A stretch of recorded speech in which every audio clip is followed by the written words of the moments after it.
Et ça ne mènera à rien. Ce que ça illustre, tout simplement, c'est depuis que Bali Bagayoko, maire de la deuxième ville de France, noir, issu des quartiers populaires, et en plus insoumis, et soutien de Jean-Luc Mélenchon, se prend toutes les attaques, je veux dire, sur des thèmes qui, par ailleurs, passent comme lettre à la poste. Un exemple, il s'était fait attaquer par le gouvernement dans les premiers jours de son mandat parce qu'il avait dit que les fonctionnaires de la ville devraient appliquer le programme sur lequel il avait été élu. La belle affaire. Ensuite, on a expliqué qu'il avait peut-être des liens avec des narcotrafiquants sans aucune preuve concrète, mais l'important c'était de mettre évidemment ça sur le marché. Et là, c'est pareil. Très certainement, la source, on pense que c'est ses prédécesseurs socialistes, sur quelque chose qui se fait partout. Parce que adjoint au maire, vous n'avez pas les indemnités qui vous proposent, qui vous permettent de ne pas exercer une activité professionnelle. Donc, il a continué à exercer son activité professionnelle à la RATP. Elle est prouvée, elle est vérifiée, et donc tout ça c'est une affaire pour rien. Sinon le PNF va avoir beaucoup de travail. Mais c'est pas ce que vous dites. Vous dites pas pour rien en fait, Éric Coquerel. Non, vous dites pas pour rien. Ce que vous dites que c'est politique tout ça. Vous dites qu'il est visé parce qu'il est LFI. Vous dites vous avez dit parce qu'il est noir. Vous pensez qu'il est visé pour ses origines. Ici, on ne suit pas la foule, on analyse les faits. Si c'est aussi ta vision, abonne-toi. Pourquoi Jean-Luc Mélenchon rassemble autant de soutien malgré les attaques médiatiques? Ce livre décrypte la défiance populaire, la crise démocratique et le réveil citoyen en France.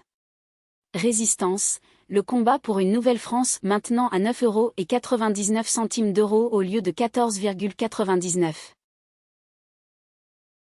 Je pense que ses origines à la fois, je veux dire, parce qu'il est noir, mais aussi parce qu'il est issu des quartiers populaires. Bali Bagayoko est issu de la ville de Saint-Denis, et ce qu'on ne supporte pas, c'est le fait qu'il soit devenu noir et en plus insoumis. Alors là, je veux dire, c'est la cerise sur le gâteau. Et c'est pour ça que je pense qu'il a des attaques que ne subissent personne. Vous accusez les socialistes précisément. Vous avez cité les socialistes. Vous pensez que oui. Qu'est-ce que vous avez parce que manifestement, par exemple, M. Lebon, qui était l'ancien directeur de cabinet de l'ancien maire, est à l'origine de ce qui est remonté, notamment auprès d'un journaliste du Canard enchaîné qui s'est fait une tradition de nous attaquer par des calomnies en tous sens, et c'est parti comme ça. Mais c'est grave ce que vous dites, Éric Coquerel. Est-ce que vous avez les preuves de ce que vous avancez au-delà du manifestement et par le passé?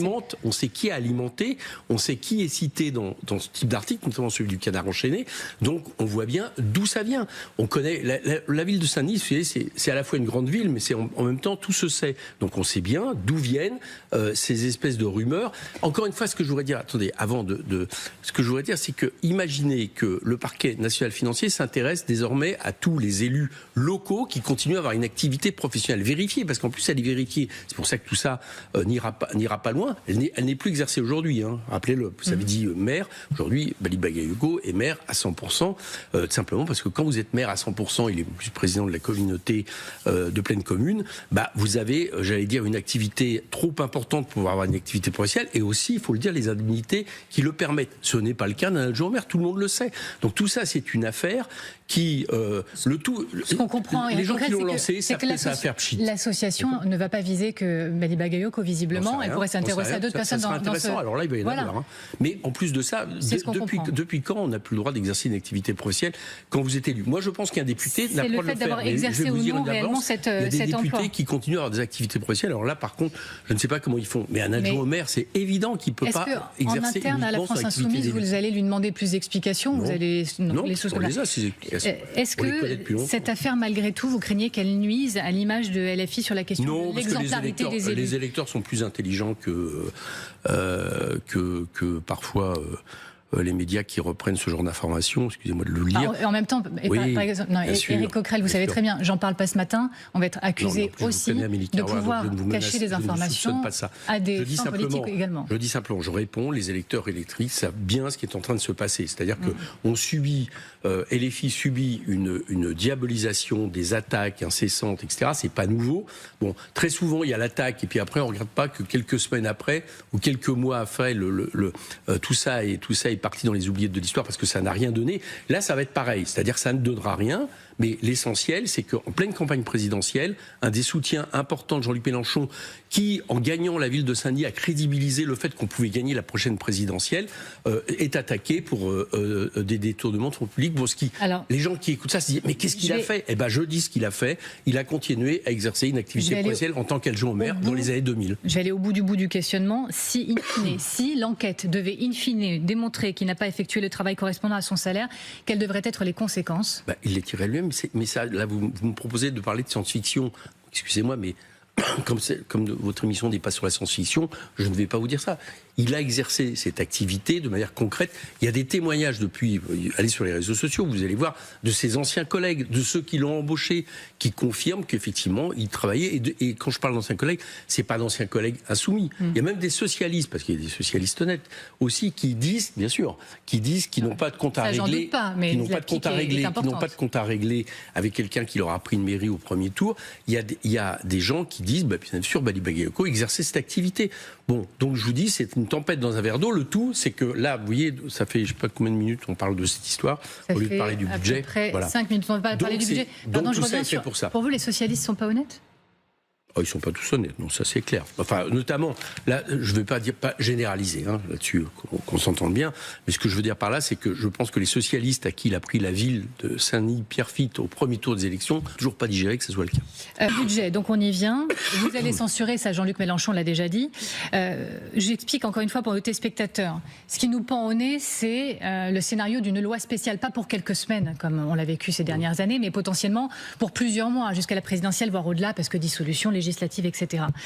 Vous êtes prêt à en assumer les conséquences ? Vous seriez prêt à en assumer les conséquences ? Il y en aurait pour les Français. Alors, il y a un rapport missionné par le Premier ministre, c'est l'Inspection générale des finances qui a dressé certaines de ces conséquences. La loi spéciale aussi longtemps, ça se solderait par une détérioration du déficit public de 0,5 point de PIB. On parle de une quinzaine de milliards d'euros. Et ça, c'est l'estimation minimale. On n'oublie pas les retards possibles pour la mise en œuvre de chantiers qui sont importants, par exemple la défense, ou des mesures de soutien à l'agriculture. Et puis c'est autant d'argent que vous n'auriez pas peut-être pour gouverner si vous étiez amené à aller au pouvoir. Vous êtes prêt à assumer ? Alors attendez, revenons sur le cadre, d'accord ? Pourquoi censure ? Pourquoi agite-t-on la censure ? Parce qu'on sait que le gouvernement va, comme depuis maintenant plusieurs années, essayer de passer par 49.3, c'est-à-dire de ne pas nous permettre de voter le budget. Ouais. Voilà, c'est ça le problème. Donc, si vous voulez à un moment donné pouvoir voter, vous faites une motion de censure. Donc, ça n'a rien de plus logique. Et je dis chiche au gouvernement qu'il ne fasse pas de 49.3, qu'il laisse l'Assemblée complètement transformer le budget. Il a refusé depuis des années et il va le refuser à nouveau. Moi, je pense que la loi spéciale était une bonne solution. Je l'ai même dit à Sébastien Lecornu. Pourquoi ? Parce que c'est une solution de compromis. Dans quelle affaire sommes-nous ? Depuis juillet 2024, ce gouvernement est minoritaire. Nous sommes une des seules démocraties à permettre qu'un gouvernement minoritaire continue à appliquer sa politique en pouvant utiliser le 49.3. Mais vous conviendrez avec moi que c'est anormal que les perdants d'une élection, celle législative, puissent continuer à exercer une politique qui en plus est en échec. Bon, là, c'est à nouveau rebelote. Et ils nous disent, on vous propose un budget, et ce budget, eh bien, parce qu'il faut un budget, vous êtes sommé de le voter. Mais ce budget est mauvais. Est-ce que l'opposition est sommée de voter un budget qui est mauvais ? Sur lequel, en plus, nous n'aurons pas la possibilité de voter parce qu'il y aura 49.3. Ma réponse est non. Donc, moi, ce que j'avais dit au gouvernement, c'était de dire, bon, écoutez, trouvons un compromis. Et le compromis, ça aurait pu être effectivement une loi spéciale appliquée, cette fois-ci, non pas à la convenance du gouvernement qu'on retrouve dans le rapport IGF, mais une loi spéciale entière, c'est-à-dire qui remet tous les crédits de l'an dernier. Je vous le dis à l'avance, on peut même voter des projets de loi spécifiques fiscaux, par exemple, qui permettraient d'indexer le barème d'impôt sur le revenu. C'est tout à fait possible d'accompagner ça et qui permettrait d'avoir un budget pour les 6 mois à venir et de laisser la présidentielle trancher notre prochaine politique économique. Il me semble que c'était raisonnable. Restons sur le budget parce que vous dites qu'il est mauvais, mais on n'en connaît pas exactement les contours. En revanche, il y a une mesure. Il y a une mesure qui entre avec force dans l'atmosphère, c'est les retraites. La désindexation des pensions des plus aisés. Vous la qualifiez déjà de stupide. Vous, cette mesure. On parle des retraités les plus aisés. Et j'ai vu, en regardant, en préparant, certains qui se disent « Mais attendez, moi je ne comprends pas. » Des hommes et des femmes de gauche qui s'insurgent contre le fait qu'on demande plus à des catégories plus aisées. Vous comprenez que ça puisse surprendre ? Première chose, Amélie Kiroir, on connaît ce budget. On a complètement fait l'impasse sur le fait qu'au mois de juillet, il y a ce qu'on appelle un tiré à part. Le tiré à part, c'est le plafond que le gouvernement entend mettre sur tel ou tel secteur. Et il a déjà annoncé, si on met de côté la défense, 6 milliards d'économies, par exemple, sur certains ministères. Conséquence, je vous donne une conséquence concrète de ce que ça veut dire. Ça veut dire, par exemple, que, inflation comprise, il n'y aurait que 60 millions d'euros de plus mis sur toute la sécurité, gendarmerie, police, sécurité civile, les pompiers. Est-ce que vous croyez vraiment, par exemple, qu'avec 60 millions d'euros, on va faire face à tout ce qu'il faudrait comme matériel humain comme personnel humain, matériel, etc., pour faire face aux prochains incendies.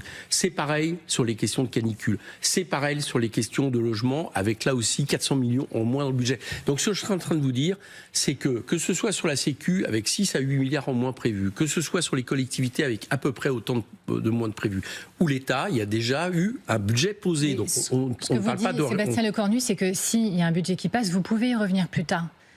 D'accord, mais donc on est sommé d'accepter un budget qu'on sait mauvais pour le pays. Ça tient pas. Est-ce qu'on peut s'arrêter vraiment sur la question des retraites? Oui, alors, je reviens sur les retraites. Vous jugez que c'est stupide, certains disent, mais je comprends pas. En femme de gauche, on parle des plus aisés en l'occurrence. Voilà, c'est pas les plus aisés.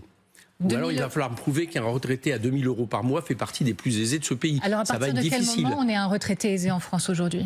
Peut-être qu'il faudrait d'abord s'intéresser à ceux qui sont vraiment les vrais privilégiés et qui ont bénéficié de cadeaux fiscaux tels depuis des années, et là personne maintenant ne met en question cette chose, qui fait que vous avez quelques dizaines de milliers de personnes dans ce pays, les plus riches, qui payent moitié moins d'impôts proportionnellement à ce qu'ils gagnent ou à ce qu'ils ont en termes de moins que la plupart des Français.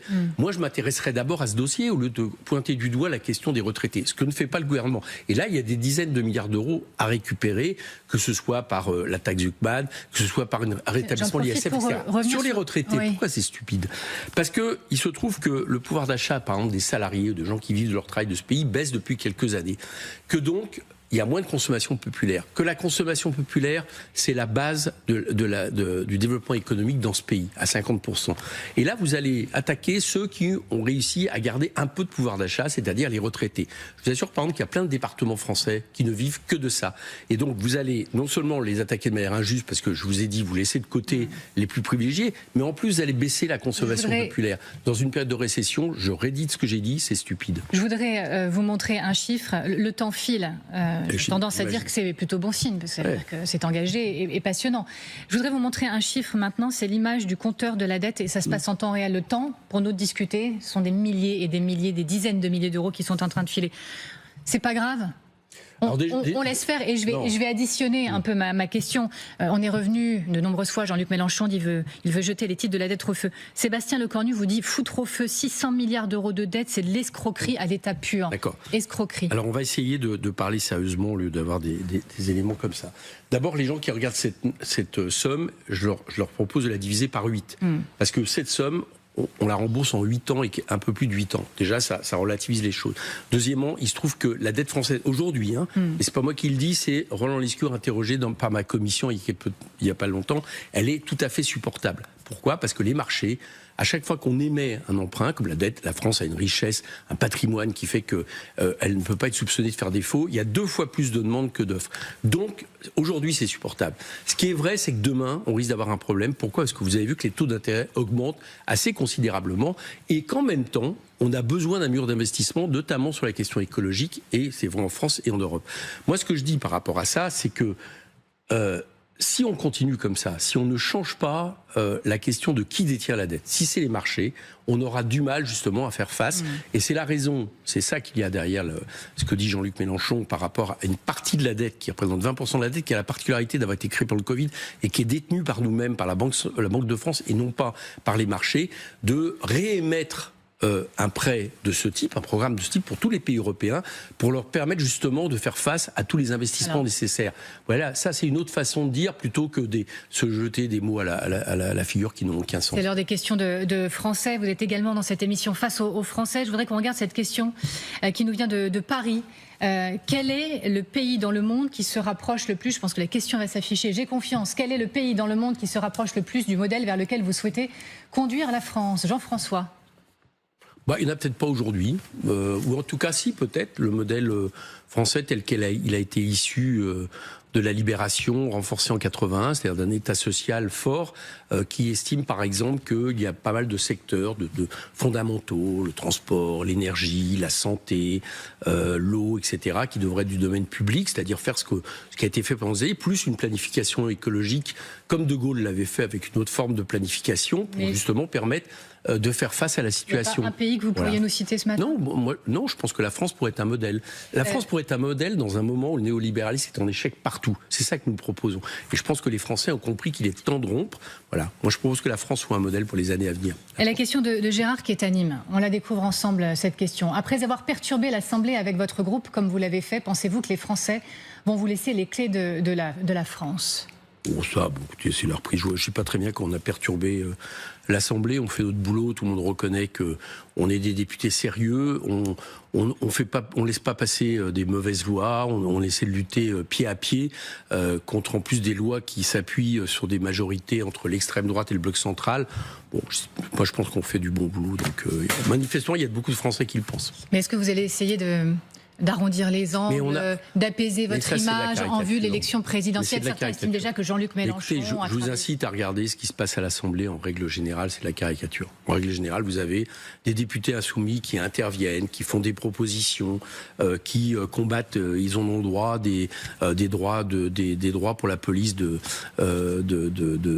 tirer avec une présomption d'innocence... je veux dire, les députés font leur boulot et nous le faisons très bien. Donc, moi, je ne me reconnais pas dans ces caricatures qui sont faites. Et on regarde la question de Michel, qui est à Rouen. Michel. Y a-t-il une analogie entre cette époque et celle de François Mitterrand, une gauche divisée, mais un candidat, donc Jean-Luc Mélenchon, loin devant tous? Alors, une analogie, en tout cas, entre ce qui a conduit François Mitterrand, président de la République, c'est-à-dire à la tête d'un programme, je le rappelle, c'est ça, oui, parce qu'on a un programme, voilà, c'est ça que nous met en avant. Et cette analogie, à mon avis, elle peut nous permettre effectivement de gagner, parce qu'il y a un moment donné où, au deuxième tour, les gens devront faire le choix entre l'extrême droite et une force de gauche républicaine.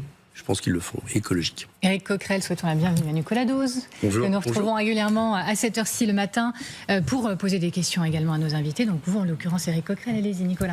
Alors, je reviens sur l'histoire de l'annulation de la dette, Éric Coquerel. Oui. Je ne vais pas rentrer dans le débat d'experts qu'on a depuis maintenant une semaine. Article 123 du traité de fonctionnement de l'Union européenne, impact sur la crédibilité de l'euro, impact sur la crédibilité de la France, risque de hausse de taux, évidemment, a priori, création monétaire, donc risque d'inflation. Ces débats d'experts passent au-dessus de la majorité de la population. La population entend, avec Mélenchon, la dette, c'est pas grave, on va pouvoir l'annuler. Je passe aussi sur le fait que c'est 18% dans la Banque de France. Ça, c'est un truc d'expert. Le truc d'expert n'est pas perméable dans l'opinion. Est-ce que c'est sérieux? Oui, mais est-ce que c'est sérieux? Je pose ma question. J'entends. Est-il sérieux d'envoyer comme message à l'opinion française, vous inquiétez pas, c'est pas grave, on va mettre la dette au feu? D'accord. Voilà, ce qui n'est pas sérieux. C'est entendu comme ça. Voilà, okay. C'est vous dire, c'est entendu comme ça avec votre interprétation, donc ils l'entendront encore plus. J'ai rien interprété du tout. Si. Je vais vous dire ce qui n'est pas sérieux. Il y a un peu plus d'un an, on avait François Bayrou en train de nous expliquer que le FMI était à la porte de la France. Jamais le FMI ne viendra en France. On est bien d'accord. Jamais. Oui, la BCE viendrait. Oui. La BCE. Attendez, laissez-moi finir. François Bayrou nous expliquait ça il y a un an, d'accord? Une fois de plus, pour effrayer et qu'au nom de la dette, on accepte des coupes budgétaires. Est-ce que ça, c'est sérieux? Parce que ça a fait en sorte que les marchés s'affolent. Laissez-moi continuer. Maintenant, on a Roland Lescure plus raisonnable. Quand je l'interroge justement sur, par exemple, le fait de réémettre un programme comme ça avait été fait pour le Covid pour faire face à l'investissement, qui répond... Mais vous me demandez mes réponses. Alors je vous fais mes réponses, sinon faites questions et réponses, ça ira plus vite. Donc, qui me répond, il n'y a pas de problème avec la dette. Lescure, hein, j'ai la vidéo, vous pouvez la voir, c'est en juin dans ma commission, tout simplement parce qu'effectivement aujourd'hui, comme on le dit depuis des années, en fait, la France est largement capable de faire face, y compris à la charge de la dette. Bien. Donc, est-ce que c'est raisonnable de faire sans arrêt peur, d'affoler les gens, d'affoler même les marchés, d'affoler même les agences de notation, parce qu'après ça a été dérégulé, comme l'a fait le gouvernement et comme le refait à nouveau, j'entends, parce que c'est pas tout à fait la même musique entre Roland Lescure de ce point de vue-là et Sébastien Lecornu sur la dette. Moi je dis que non. La dette, c'est quelque chose qu'il faut bien comprendre. On a besoin d'une dette, on a besoin de s'engager. Les gens vont comprendre pourquoi. Parce que si vous faites des investissements sur plusieurs années, vous n'allez pas pouvoir le payer sur un an. On a besoin. Le problème qu'on a depuis maintenant 2017, c'est que la moitié du déficit français est dû aux cadeaux fiscaux aux plus riches. Aux cadeaux fiscaux plus riches. Autrement dit, on a payé les cadeaux fiscaux aux détenteurs du capital. Bon, je ne suis pas d'accord avec vous, mais on n'aura pas le temps de disséquer tout ça. Et donc, moi, je vous dis, ma proposition aujourd'hui, c'est qu'on a besoin, et c'est pas moi qui le dis, Draghi, un rapport européen qui dit qu'il y a 800 milliards d'euros d'investissements nécessaires pour l'écologie. Je pense que la France devrait demain, et je le ferai si je suis ministre de l'économie de Jean-Luc Mélenchon, proposer à l'Europe de réémettre un programme comme la BCE l'avait fait pendant le Covid pour faire en sorte qu'il y ait une part de la dette qui soit en dehors des marchés. Vous ne répondez pas sur l'annulation, mais il y a un sujet sur la dette européenne. Parce que cette dette, à partir du moment où elle nous appartient, on peut la gérer, voire même l'annuler. Vous entendre sur un dernier point, la question des milliardaires, puisque dans un extrait publié par Le Mouvement et retweeté par la députée européenne Manon Aubry, elle déclare que si l'on veut être clair dans une société où on va remettre les choses à l'endroit, c'est qu'il ne faudra pas seulement taxer les riches, mais interdire les milliardaires.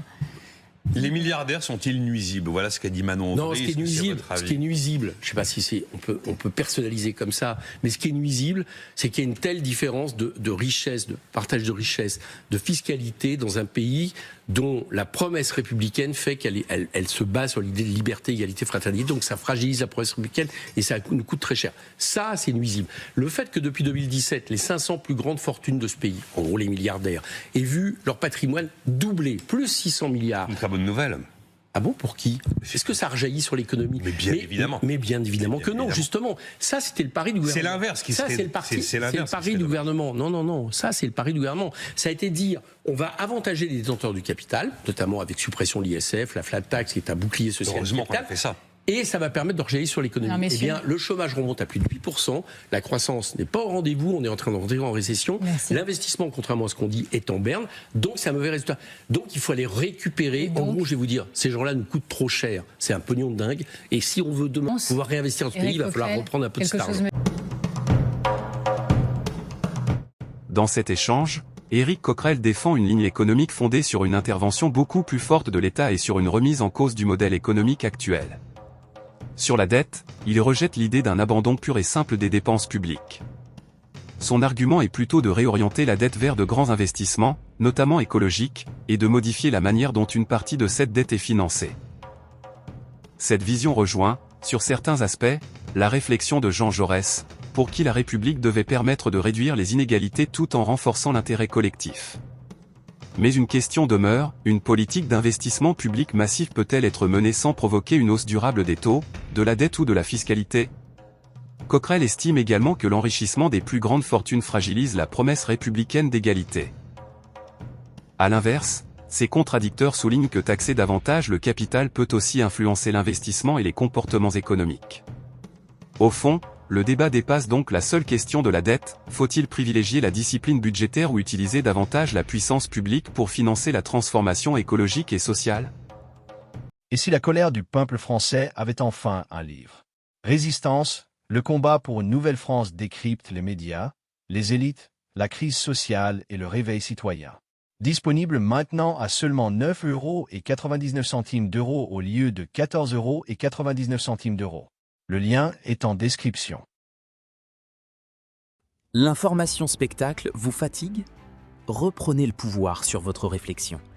Entre technocratie et colère populaire, notre e-book « La République selon Raymond Aron » offre les clés de lecture que les grands médias oublient. Profitez de l'offre de lancement à 9,99 €. Le savoir est une arme. Lien en description.